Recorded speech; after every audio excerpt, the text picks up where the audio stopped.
ये कहानी है टोनी कमांटो की, जो कि एक इटालियन इमिग्रेंट है और प्रोहिबिशन एक्ट के दौरान अमेरिका की शिकागो सिटी में Italian American gangster Big Louis Costillo का बॉडीगार्ड है। बिग लुइस का शिकागो की साउथ साइड में काफ़ी बड़ा बियर का इलीगल कारोबार है, जिसे उसका कंपैटिटर और उसके साथ पहले काम कर चुका शख्स जॉनी लोवो हासिल करना चाहता है।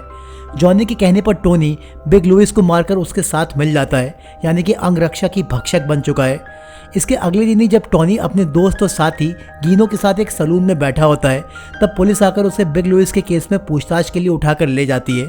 पुलिस स्टेशन में पुलिस वालों को भी मालूम होता है कि ऐसा टोनी नहीं किया है, पर जैसा कि उनके पास उसके खिलाफ कोई ठोस सबूत नहीं होता है, तो वो उसे अरेस्ट नहीं कर पाते हैं और टोनी का वकील आकर उसको छुड़वा कर ले जाता है। यहाँ से निकलने के बाद टोनी जॉनी लोवो से मिलने उसके घर पर जाता है। जॉनी टोनी से काफ़ी खुश होता है, क्योंकि अब बिग लुइस का पूरा कारोबार उसके हाथ में आ गया है और वो टोनी से कहता है कि तुम बस मेरे साथ जुड़े रहो और देखो मैं तुम्हें कितना माला माल करता हूँ। और यहीं पर हम जॉनी की गर्लफ्रेंड पॉनी को भी देखते हैं, जो कि दिखने में काफ़ी अट्रैक्टिव है और टोनी हमेशा की तरह उस पर लाइन मार रहा होता है, पर वो टोनी को हमेशा की तरह आज भी कोई भाव नहीं देती है। जॉनी से मिलने के बाद टोनी अपने साथी और दोस्त गीनो के साथ कार में बैठा होता है। गीनो टोनी से कहता है कि क्या अब हम लोग जॉनी के लिए काम करेंगे, जिस पर टोनी कहता है हाँ, पर ज़्यादा दिन नहीं, क्योंकि जॉनी बिग लुइस की तरह खतरनाक नहीं है और कुछ दिन बाद हम उसे साइड कर देंगे और ये पूरा कारोबार अपने तरीके से करेंगे। टोनी इसके बाद अपने घर पर आ जाता है, जहाँ उसकी माँ और उसकी बहन सेस्का रहती है, और यहाँ वो अपनी बहन को एक लड़के के साथ किस करते हुए देख लेता है। वो लड़का टोनी को देखते ही वहाँ से भाग जाता है और टोनी अपनी बहन को फटकार लगाता है कि उसे इस तरह से लड़कों के साथ नहीं रहना चाहिए और ना ही इतने छोटे कपड़े पहनने चाहिए। सेस्का उसकी बातों को तवज्जो नहीं देती है और कहती है कि वो 18 साल से ऊपर है और उसका जो मन आएगा वो करेगी और वो कोई नहीं होता है उसकी ज़िंदगी में दखल अंदाजी करने वाला।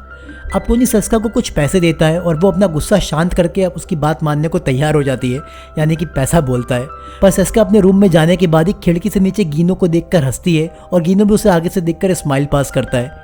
इसके बाद सोशल क्लब में साउथ साइड में बियर का कारोबार करने वाले सभी लोग बैठे होते हैं और आज टोनी यहाँ पर इन सबको जॉनी से इंट्रोड्यूस करवाता है और कहता है कि आज से जॉनी बिग लुइस का काम संभालेगा और तुम सबको जॉनी के साथ मिलकर काम करना पड़ेगा। पर तभी यहाँ पर बैठा एक शख्स इसके लिए इनकार करके यहाँ से जाने लगता है। टोनी यहाँ उसको सबके सामने मारता है, जिससे यहाँ बैठे सभी लोग जॉनी को बिग लुइस की जगह एक्सेप्ट कर लेते हैं। पर अभी भी 3 लोग ऐसे होते हैं जो कि यहाँ पर मौजूद नहीं थे और वो जॉनी के साथ काम नहीं करना चाहते हैं। टोनी जॉनी को प्रॉमिस करता है कि वो उन्हें भी लाइन पर ले आएगा और इसके बाद ही टोनी अपने साथी गीनो और एंजेलो के साथ जाकर उन बार्स पर हमला बोल देता है, जहां इन तीनों की बियर की सप्लाई होती थी, और उनसे सारा का सारा माल इनसे ना खरीदकर जॉनी से खरीदने के लिए कहता है और सारे बियर ओनर्स इसके लिए मान जाते हैं। टोनी यहाँ पर ही नहीं रुकता है और ये सब करने के बाद वो उन तीनों को जान से मार देता है और जॉनी के सामने आकर अपना इंप्रेशन जमाता है। लेकिन इनमें से एक शख्स अभी भी जिंदा बच गया था और हॉस्पिटल में एडमिट होता है। इसके बाद टोनी अब हॉस्पिटल में जाकर उस शख्स को जान से मार देता है और ऐसा करके उसने शिकागो की पूरी साउथ साइड पर जॉनी का दबदबा बना दिया होता है। जॉनी टोनी से बहुत खुश होता है और वो उससे अपने साथ मालामाल कर देता है और टोनी के हाथ में पैसा आते ही वो अपना लाइफस्टाइल बदल देता है। वो एक महंगे घर में रहने लगता है, बुलेट प्रूफ गाड़ी में घूमता है और महंगे महंगे कपड़े पहनता है। उसका ये लैविश लाइफस्टाइल और कॉन्फिडेंस देखकर पॉपी भी उससे अट्रैक्ट हो जाती है। इसके बाद एक दिन टोनी और जॉनी में थोड़ी बहस होती है, क्योंकि टोनी अब इस बियर के कारोबार को शिकागो के नॉर्थ साइड में भी फैलाना चाहता है, क्योंकि एक आयरिश गैंगस्टर ओहारा का एरिया था, और जॉनी अपना बिजनेस सिर्फ साउथ साइड तक ही रखना चाहता है। टोनी कहता है कि हम सिर्फ साउथ साइड तक ही क्यों काम करें जब हम नॉर्थ पे भी कब्जा कर सकते हैं, जबकि जॉनी का कहना है कि ये बिजनेस करने का गलत तरीका है और इससे बेवजह की दुश्मनी बढ़ेगी। अब इनकी बातचीत चल ही रही होती है, तभी इनके ऊपर ओहारा के आदमी आकर गोलियां बरसाते हैं और अपनी गाड़ी से इनकी एक आदमी कीच की डेड बॉडी इनके ऑफिस के बाहर फेंक कर चले जाते हैं, जिसमें एक नोट लिखा होता है कि नॉर्थ साइड में घुसने की कोशिश ना करो। इसके कुछ दिन बाद पॉपी टोनी से मिलने उसके घर पर आती है और आज टोनी को ये कंफर्म हो जाता है कि उसका पॉपी के साथ सीन बनने वाला है। टोनी उसको अपना आलीशान घर और अपना रिच लाइफस्टाइल दिखाता है, जिसे देखकर पॉपी बहुत खुश होती है। टोनी यहाँ उसको अपनी विंडो के सामने एक ट्रेवल एजेंसी में लगा बिल बोर्ड दिखाता है, जिसमें लिखा होता है द वर्ल्ड इज़ योर्स, यानी कि वो पॉपी को दिखाना चाहता है कि अब वो रुकने वाला नहीं है, क्योंकि ये पूरी दुनिया उसकी है और वो अपने बिजनेस में सब कुछ हासिल कर लेगा। इसके बाद टोनी पॉपी के करीब आने लगता है, लेकिन तभी एंजेलो आकर उसे बताता है कि कुछ पुलिस वाले उसे स्टेशन ले जाने के लिए आए हैं। ऐसा इसलिए है क्योंकि टोनी ने गीनो के थ्रू ओहारा को मरवा दिया होता है। पॉपी पुलिस का नाम सुनकर घबरा जाती है, क्योंकि अगर वो यहाँ पकड़ी गई तो उसकी ये बात जॉनी को पता लग जाएगी और वो ये बिल्कुल भी नहीं चाहती है। टोनी उससे कहता है कि उसे घबराने की ज़रूरत नहीं है और वो उसे पीछे के रास्ते से निकाल देता है और थोड़ी देर बाद पास के बने रेस्टोरेंट में मिलने के लिए कहता है। दूसरी साइड नॉर्थ में ओहारा के मरने के बाद उसका पूरा काम गैफनी नाम का शख्स ने संभाल लिया होता है और वो टोनी से अब ओहारा का बदला लेना चाहता है। टोनी पुलिस स्टेशन से छूटकर सीधा पॉपी से मिलने रेस्टोरेंट में आ जाता है और तभी गैफनी के लोग यहाँ बाहर से ही रेस्टोरेंट पर मशीन गन से ताबड़तोड़ गोलियां बरसाने लगते हैं। टोनी, पॉपी, गीनो और बाकी सब रेस्टोरेंट के फर्श पर लेटकर अपनी जान बचाते हैं।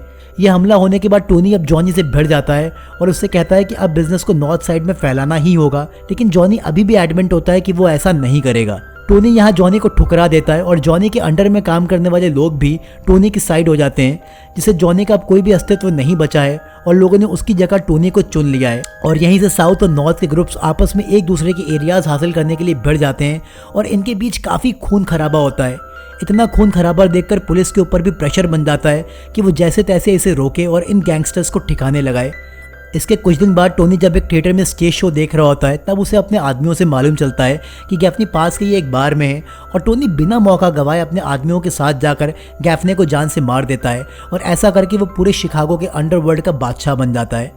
इसके बाद एक दिन जॉनी पॉपी के साथ बार में होती है और तब टोनी आकर पॉपी को अपने साथ ले लेता है और उसके साथ डांस करने लगता है। ये देखकर जॉनी के तन बदन में आग लग जाती है, पर वो करे भी तो क्या करे, क्योंकि अब ना ही टोनी उससे ऑर्डर्स लेता है और पॉपी ने भी एक तरीके से उसको ठुकरा दिया है। टोनी की नज़र यहाँ डांस करते हुए अपनी बहन सेस्का पर पड़ती है, क्योंकि किसी दूसरे लड़के के साथ डांस कर रही होती है और वो पॉपी को छोड़कर तुरंत सेस्का के साथ डांस कर रहे उस लड़के को मारता है और सेस्का को ज़बरदस्ती घसीटते हुए घर ले जाता है। आज टोनी और सेस्का के बीच फिर से झगड़ा होता है और सेस्का उससे अपनी आज़ादी मांगती है, पर टोनी उसको लिमिट में रहने के लिए बोलता है और यहाँ से निकल जाता है। टोनी के घर से बाहर निकलते ही उसके ऊपर कुछ लोग गाड़ी से आकर मशीन गन से गोलियां बरसाने लगते हैं, पर लकीली वो तब तक अपनी बुलेट प्रूफ कार में बैठ चुका होता है, जिससे उसकी जान बच जाती है। टोनी इसके बाद गीनो और एंजेलो के साथ जॉनी के पास पहुंचता है। टोनी के पहुंचते ही जॉनी घबरा जाता है और टोनी समझ जाता है कि उसके ऊपर यह हमला जॉनी ने ही करवाया है और अब टोनी सीटी बजाने लगता है। ऐसा होते देख जॉनी समझ जाता है कि अब उसका टाइम आ गया है, क्योंकि बिग लुइस को मारते वक्त भी टोनी सीटी बजा रहा था। पर टोनी यहाँ जॉनी को खुद ना मारकर गीनो से उसे मारने के लिए कहता है और जॉनी मारा जाता है।